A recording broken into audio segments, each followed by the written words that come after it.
Every powerlifter loves a top set. Sometimes they are a heavy single, or sometimes they can be a multi-rep set. They can be really useful because they can either act like an indicator set, get some practice and exposure with higher intensity, as well as prime us to perform better for our back off sets. But sometimes that's actually not the case. If you make them too hard, they can create too much fatigue, which can do two things. They can either make the intensity of your back off sets harder than you would want them, or they can reduce the weight that you can do for your prescribed intensity for your back off sets. And if you are someone who is plateauing in training, it could be the case that your top set is ruining your progress in powerlifting. So let's get into it. If you're new to my channel, my name is Norman Chung. I've been coaching powerlifters for over a decade with numerous international competitors in my experience. In this video, I will attempt to answer these questions. Why do we use top sets in powerlifting programming? How they help training performance? How they can impede your training? And how you can tell if it is impeding your training. So, why has using a top set been such a popular protocol? Specifically using a low rep, high intensity set, such as a heavy single at RPE. Well, the first reason is they can act like indicator sets. By performing a set that is close to your 1 rep max, it can give you a more comfortable estimation of where your 1 rep max strength is. And this can inform how well you are progressing in performance on a week-to-week basis. Now, reason 2, they can help dictate the optimal intensity of our back off sets. So if you have a back off set that is bridged to your top set, for example, if your back off sets is a certain percentage back down from your top set, you can make sure that the absolute intensity that you are training at is where you want it to be. And ultimately, this will help you auto-regulate around your readiness level. So if you were a bit more fatigued that day, it will protect you from being able to go too heavy on your working sets. Now, the third reason is that they can prepare us specifically for our sport. Now, in training, we have the SAID principle, which is the specific adaptations on imposed demands. This means that we get better at doing what we end up practicing.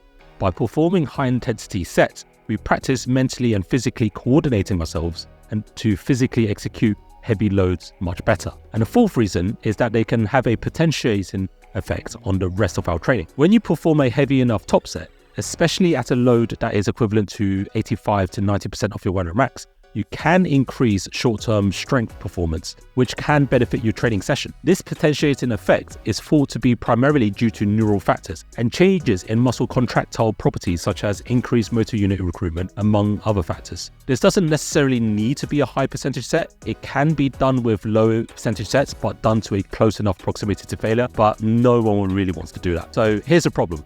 Let's do a mental experiment. If you were to hypothetically do a 1 rep max right now, you would be so fatigued afterwards that your short-term training capacity is impeded. So somewhere between a light intensity top set to a 1 rep max execution is a turning point where the fatigue experienced immediately afterwards is sufficient enough to reduce how much weight that you can lift afterwards. Now, if your overall work that you can do afterwards is reduced, this may understimulate you for the subsequent training sessions in the next few days. But if you end up forcing a weight up for your back off sets anyways, what you may end up doing is increasing the average intensity that you actually end up working to, and consequently increase the subsequent fatigue and overstimulate you, which may impede your readiness in subsequent sessions by producing too much fatigue. So you can see how just by having a top set that is hypothetically too hard, it can cause a chain of events that lead to reductions in training performance over time and ultimately lose out on long-term progress. So fine, we can appreciate that a top set can be too hard.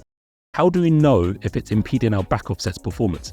Here's a rough protocol that you can run in your own programming to help you gain some insight. So you need to have two things. First, you're going to need to decide on a rep range for a top set that you're going to use. And week after week, this top set is going to have an RPE progression. So let's say, for example, you want to take a 3 rep set for a top set. So you might start off with week 1, a triple at RP5, week 2, a triple at RP6, week 3, a triple at RP7, and week 4, a triple at RP8, so on and so forth. And then you also need to have a back off set protocol that is ideally bridged to the top set, that is set at a constant estimated absolute intensity. So this is what I mean. For example, a back off set of 2 reps at the equivalent of about 82%. So if we were to use this RP percentage chart and use this example top set protocol, so week 1, 1/3 at RP5, and a back off set would be a 3% off at 2 reps. Week 2 would be a 1/3 at 6, with a back off set that would be 6% off at 2 reps. Week 3, a 1/3 at RP7, the back off set that would be at 9% off at 2 reps. Week 4, a 1/3 at RP8, and the back off set that would be 12% at 2 reps.